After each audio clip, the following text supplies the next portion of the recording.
ಒಂದು ಸಣ್ಣ ಹಳ್ಳಿ, ಅಲ್ಲೊಂದು ಹೈಸ್ಕೂಲ್. ಅಲ್ಲಿ ಅರುಣ್ ಅನ್ನೋ ಒಬ್ಬ ಸ್ಟೂಡೆಂಟ್ 10th ಸ್ಟ್ಯಾಂಡರ್ಡ್ ನಲ್ಲಿ ಓದ್ತಿದ್ದ.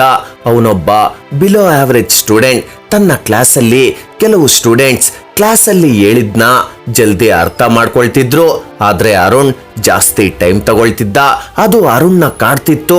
ಯಾಕಂದ್ರೆ ಅವನಿಗೂ ಎಲ್ರಾಗೆ ನಾನು ಚೆನ್ನಾಗಿ ಓದ್ಬೇಕು ಅನ್ನೋ ಆಸೆ. ಒಂದಿನ ಕ್ಲಾಸಲ್ಲಿ ಮ್ಯಾಥಮೆಟಿಕ್ಸ್ ಟೀಚರ್ ಟೆಸ್ಟ್ ಕೊಡ್ತಾರೆ. ಆ ಟೆಸ್ಟ್ ಅಲ್ಲಿ ಅರುಣ್ ತುಂಬಾ ಕಡಿಮೆ ಮಾರ್ಕ್ಸ್ ಬಂದಿರತ್ತೆ. ತನ್ನ ಕೆಲವು ಫ್ರೆಂಡ್ಸ್ ಆ ಮಾರ್ಕ್ಸ್ ನೋಡಿ ನಕ್ರು. ಅದು ಅರುಣ್ಗೆ ತುಂಬಾ ದುಃಖ ಕೊಡ್ತು. ನಾನು ಓದಿದ್ರು ಏಕೆ ಚೆನ್ನಾಗಿ ಟೆಸ್ಟ್ ಅಲ್ಲಿ ಎಕ್ಸಾಮ್ ಅಲ್ಲಿ ಸರಿಯಾಗಿ ಮಾರ್ಕ್ಸ್ ಬರೋದಿಲ್ಲ ಅಂತ ಒಬ್ನೇ ಬೇಜಾರಾಗಿ ಯೋಚಿಸ್ತಿದ್ದ. ಆ ದಿನ ಕ್ಲಾಸ್ ಮುಗಿದ್ಮೇಲೆ ಅರುಣ್ ತನ್ನ ಮ್ಯಾಥ್ಸ್ ಟೀಚರ್ ಹತ್ರ ಹೋಗಿ ಕೇಳ್ತಾನೆ, ಸರ್, ನಾನು ತುಂಬಾ ಪ್ರಯತ್ನ ಪಡ್ತೀನಿ, ಆದ್ರೆ ನನ್ನ ಮಾರ್ಕ್ಸ್ ಯಾವಾಗ್ಲೂ ಕಡಿಮೆ ಬರುತ್ತೆ, ನನ್ನ ಕೈಯಲ್ಲಿ ಚೆನ್ನಾಗಿ ಓದೋಕ್ಕಾಗುತ್ತಾ ಅಂತ ಕೇಳ್ತಾನೆ. ಆಗ ಅರುಣ್ಗೆ ಅವರ ಟೀಚರ್ ಹತ್ತಿರದಲ್ಲಿದ್ದ ಒಂದು ಕಲ್ಲನ್ನ ತೋರಿಸ್ತಾರೆ.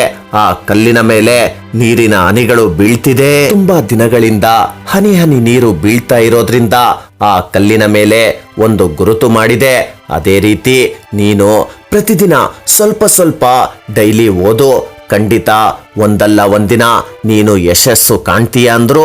ಆ ಮಾತುಗಳು ಅರುಣ್ ಮನಸ್ಸಲ್ಲಿ ತುಂಬಾ ಧೈರ್ಯ ತಗೊಂಡ್ ಬಂತು.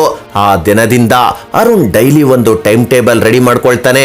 ಯಾವ ಸಬ್ಜೆಕ್ಟ್ ಕಷ್ಟ, ಯಾವ ಸಬ್ಜೆಕ್ಟ್ ಈಸಿ, ಯಾವ ಸಬ್ಜೆಕ್ಟ್ಗೆ ನಾನ್ ಜಾಸ್ತಿ ಟೈಮ್ ಕೊಟ್ಟು ಓದ್ಬೇಕು, ಯಾವುದು ಅರ್ಥವಾಗಲ್ವೋ ಅದನ್ನ ಕಲಿಯೋಕೆ ಬೇರೆ ಆಲ್ಟರ್ನೇಟಿವ್ ಏನಿದೆ ಅಂತ ತನ್ನದೇ ಸ್ಟಡಿ ಪ್ಲಾನ್ ರೆಡಿ ಮಾಡ್ಕೊಂಡು ಪ್ರತಿದಿನ ಓದೋಕೆ ಸ್ಟಾರ್ಟ್ ಮಾಡ್ತಾನೆ.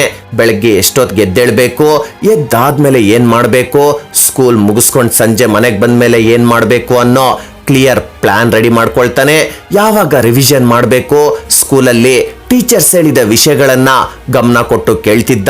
ಅರ್ಥ ಆಗ್ದಿರ ಇರೋ ವಿಷಯಗಳನ್ನ ಟೀಚರ್ನ ಕೇಳಿ ತಿಳ್ಕೊಳ್ತಿದ್ದ. ದಿನಗಳು ಕಳೆದ್ವು, ತಿಂಗಳುಗಳು ಕಳೆದ್ವು. ಫೈನಲ್ ಎಕ್ಸಾಮ್ ಬಂತು. ಈ ಸತಿ ಅರುಣ್ ತುಂಬಾ ಕಾನ್ಫಿಡೆನ್ಸ್ ನಿಂದ ಎಕ್ಸಾಮ್ ಬರ್ದ. ರಿಸಲ್ಟ್ ಕೂಡ ಬಂತು. ಅರುಣ್ನ ರಿಸಲ್ಟ್ ಬಂತು. ಆ ಮಾರ್ಕ್ಸ್ ತುಂಬಾ ಜನರಿಗೆ ಶಾಕ್ ಕೊಡ್ತು.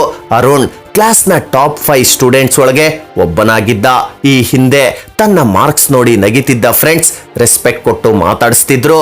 ಆ ರೆಸ್ಪೆಕ್ಟ್ ನ ಅರುಣ್ ಅರ್ನ್ ಮಾಡ್ದ. ಆಗ ಅರುಣ್ನ ಟೀಚರ್ ಅರುಣ್ಗೆ ಹೇಳಿದ್ರು, ನೋಡು ಅರುಣ್, ನಿನ್ನ ನಿರಂತರ ಪ್ರಯತ್ನವೇ ನಿನ್ನನ್ನ ಇಲ್ಲಿಗೆ ತಂದು ನಿಲ್ಸಿದ್ದು ಅಂತ ತುಂಬಾ ಖುಷಿಯಿಂದ ಹೇಳ್ತಾರೆ.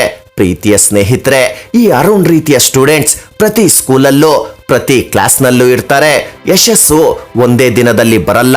ಪ್ರತಿದಿನ ನೀನ್ ಹಾಕೋ ಸಣ್ಣ ಸಣ್ಣ ಪ್ರಯತ್ನಗಳು ಮುಂದೆ ನಿನ್ಗೆ ದೊಡ್ಡ ಜಯವನ್ನ ತಂದುಕೊಡುತ್ತೆ.